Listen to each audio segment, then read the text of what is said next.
very easy to cancel the Feather Airstrike, not like the Yi.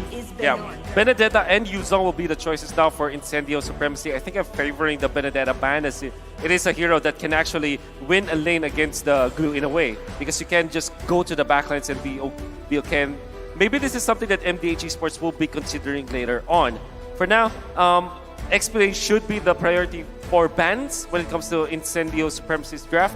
While for MDH Esports, they're going to be looking for the carry counters that we have. I would not be surprised if it will be the Claude as their last ban. I think apart from Hayabusa, I think apart from the Claw that's going to get banned away, the Hayabusa ban going in from the side of Incendio, I think what Incendio is trying to do is making sure that MDH is not as comfortable as possible. The Martyrs will be removed by TNC. They have no answer to that, so might as well just take it away from Incendio, right? But however, there's another interesting point is that technically speaking, the Faramis is also quite a good counter against that glue. Well, you can say that. I think that you can also consider a Fredrin now. Even when you already have the glue for Incendio, absolutely, because you have your frontliner. Although it might have a little bit of a problem against the carry, but you kind of have to have someone to get into the front lines, because even when you have the glue as well as the Kaja, you have to have someone in front. Unless they want to go full-on assassin now for Incendio, but knowing the way that they draft, they don't favor that. Maybe something like an Amon will be the oh man, last of their choices. That's what they picked last time, and okay, I was about to really hype it up when you got that. But you know, Brody comes out, a good choice. You know, with all the marksmen already banned out here. Bea, we saw the 1-1 earlier. Up against the carry, you can go for the Claude, but the Claude is not a good matchup up against the carry. Yeah, I think the problem is that you go in Blazing Duel, and then all of a sudden it is going to be the Fireman's activating the ultimate, and then all of a sudden, you know, your damage is basically going into the drain, and there you go. I wanted that aim on the side of PNZ, but it's going to be MDH taking it away as well. Not only just that, there's also another potential dive coming up from the Benedetta from the side of MDH. It's just how it is, Mirko. And the Benedetta as well. We talked about this. It's going to be good versus the glue, at least in the laning stage. That is why they might have picked up the Brody. No, come on, Assassins. Wait, please don't. No way. No way. You all saw. We saw that. You all saw that. Oh my god. Don't, zoom in. Okay. If that will be the case, this is definitely a throwback to what the Ube started with. The go for the Ube. Blackest Ube loves that. He's gonna tap it. 3 seconds. What is it gonna be? What's it gonna be? The suspense. It's a Leomord for Incendio. I thought it was gonna be another Yisun Shin, but nope, it's Leomord. Haven't seen this in quite a while, especially after the patch. Up against this composition, up against Amon. Thoughts? Okay, so a little bit of tankiness in there, just a little bit. But what I like about it is that if you put the opponent very low, and then you pop the Faramis ultimate, right? Eventually, your Oathkeeper passive is going to have a great time because everybody's going to be low after the fact. So you have your burst damage coming out from the far side. You have your sweeper from the Leomord. Eventually, the Brody will be a problem because unlike any other marksman, the Brody is not that concerned about the Benedetta getting in front of you because it's quite tanky. You can go for the stun as well. If you don't get outplayed by the Eye for now, you're gonna deal a lot of damage and stay in team fights. So it kind of makes sense to me. However, this is a much better, well-rounded draft coming up from MDH compared to game number 1.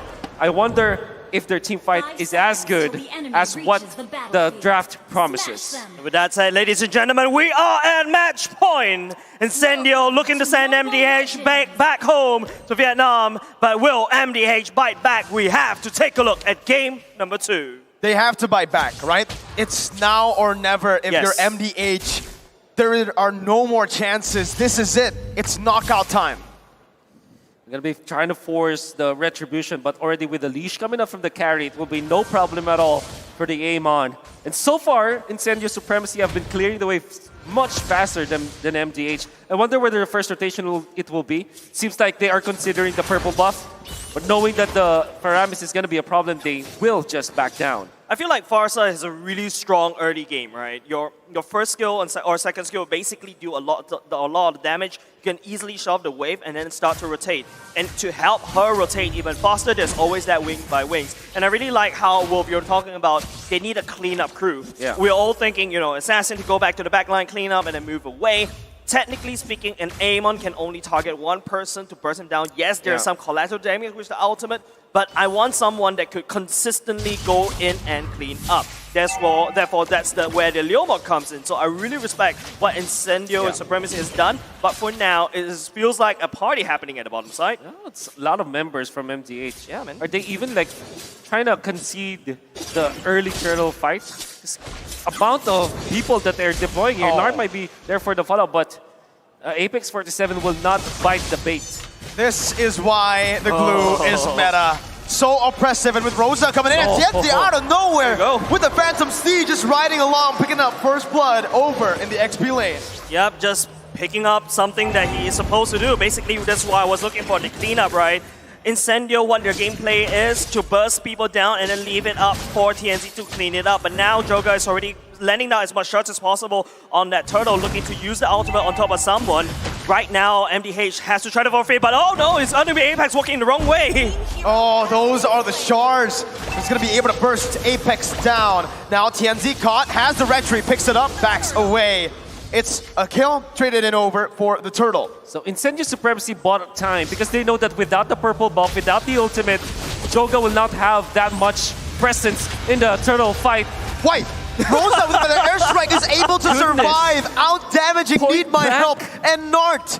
What? Oh my god, that was crazy. That's the power of the Farsa, right? Basically landing down a better airstrike right where he stands. But here go, another team fight. That's just the combo coming in. The torn apart memory is going to be able to take the gold laner down. Joga dumps in, but the damage is not enough. Rosa once again able to survive. TNZ coming in, zoning Joga away. Walks up like a Chad. It's just the Chad game. Incendio are Chads. Turkish Chads. Not even delightful anymore. And because of how Apex and how TNZ just set it up, Sunshine was able to absorb every single turret energy away. And Sunshine is definitely going to get more gold as compared to his counterpart. You cannot just be complacent if you're MDH. You always have to be on your toes because the moment that we saw the MDH just start that releasing their grip, bottom lane's already being pummeled down. Oh, that's a lot of damage onto Hehe. Sunshine going to be able to pick up a kill here. No, my goodness, Sunshine finds it in the last second. It's a double kill for Need My Help. It's a better trade for MDH. And now, it does seem like in terms of kills, they're getting back into it. Rosa with a feather airstrike, forcing Need My Help to flicker out. I think you're training a gold laner for a gold laner. I think it's still okay, especially when, you know, Sunshine is only one death, right? And don't forget, Incendio is already, in terms of gold, it's super ahead, especially after Sunshine just landing down the damage on top of the turrets. But let's take a look at the emblems. Anything that Wolf, what do you think is actually popping up for you?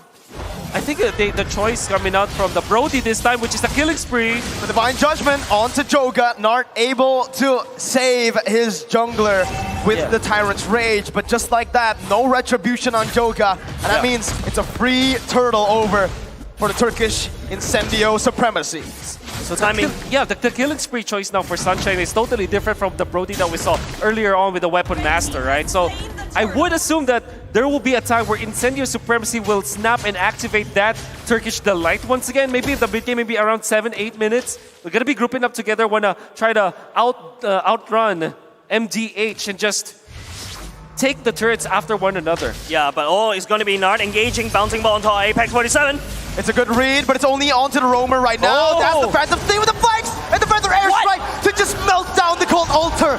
TNZ with the double, running Nart down. That's the bouncing ball to stop the engage. And Incendio just are happy with a 2-for-0. Backing up for a bit. Nart charging the Tyrant's Revenge, but Alien stops him in his tracks. Absolutely delightful, right? You can see the power of Leomord right there. Just counteract every single thing that what Need My Help wants to do. Looking at the items, already a Hunter Strike, already available for TNZ. Not only just the fact that he's going to do a lot more penetration, he's going to have that movement speed buff in order for him to chase down any targets. It's all up to Nart to activate the bouncing ball at the right timing so that TNZ doesn't have that follow-up. And that is why you saw the theory on Leomord, why it can be good against the Faramis, because what you do is that you chunk down your opponents with the Farsa, and when they activate the Cold Altar, they are going to be stunned up because their HPs are low. When the shield is run out, you actually stun them, which is, you know, not going to be in favor of the Faramis users.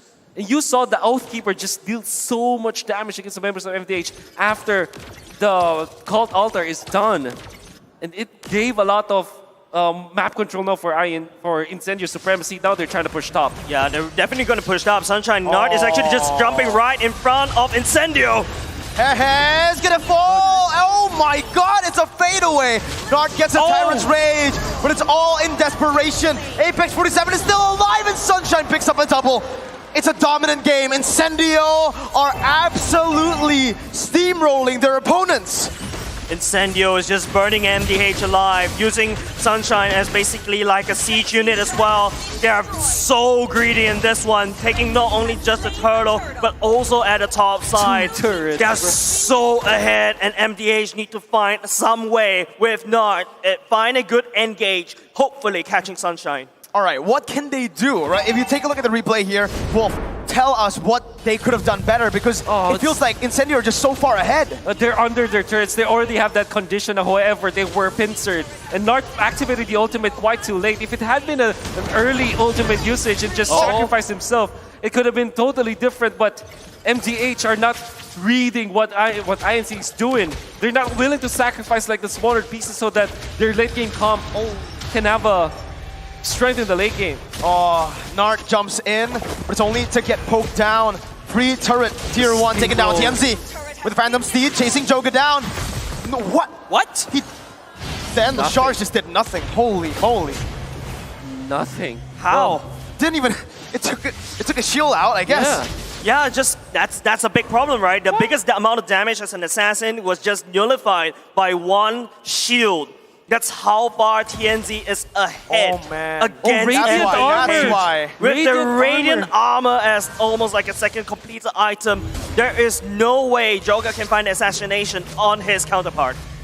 That's very smart if you think about it, because he knows that even when he's not an actual frontliner, Leomord is almost like a frontliner because you're always on the front. You're always trying to fight. Radiant Armor nullifies the Ghost Bursters as well as the damage coming out from Amon. Knowing that he will be in the front lines anyways, so that the others can set up, all he had to do was to sustain. Yes, he does have the Hunter Strike for the damage, but he'll be outputting a lot more attacks because of the Radiant Armor. Yep, and in order to he can survive even longer, right? He's gonna stomp down MDH, better Air going in. There was also a Lightning Chunk in as well. It's gonna be also the King trying to look for something. Looking for a Divine Judgment on the other side, and Sunshine just takes the kill. Just no counterplay there. MDH, they tried their best. Well, they did defend the tier 2, but it's all for a kill over to Incendio, and now they have full control of the Lord that just spawned. Maybe some miscommunications coming out from MDH is definitely not a good move coming out from King. Sure, you have the Petrify. You can take out the Farsa, but with this amount of lead coming out from Incendio Supremacy, you'll easily be punished by your opponents, as we saw in the clash. I feel like the Benedetta right now, as we're looking at the Lord, basically giving absolutely free over the side of Incendio. I think what the King needs to do is what he's doing right here. Try to split push, try to create some pressure opposite of the map. But at the same time, it's also going to be MDH trying to look over, patrol around the map and try to sneak away turrets as much as possible.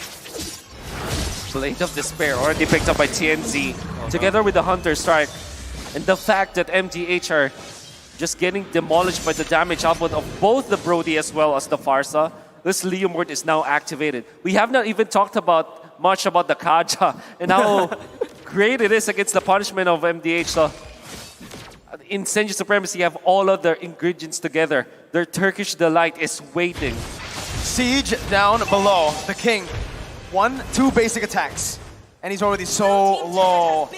Remember, Brody, most of his damage comes in from the stacks with the torn apart memory. So if he's able to melt down opponents just like that with 2 basic attacks, man, you're in for a lot of damage. Incendio just picking turrets off left and right, mid, bottom, and even the top side has been taken down. Base turret passive is going to be taken down as well, one by one, as they look to siege down below. The Feathered Airstrike taken off. What? That's so much damage. Hehe is down to a quarter of his HP with one Feathered Airstrike shot. That's the whole point of Rosa, right? Your main goal is to not kill anyone. Your main goal is to have enough damage to push people away. Look at him. He has the clock, he has the lightning trunking, Holy Crystal already, definitely going into the Divine Glaive already. But there you go, Conceal Play going in.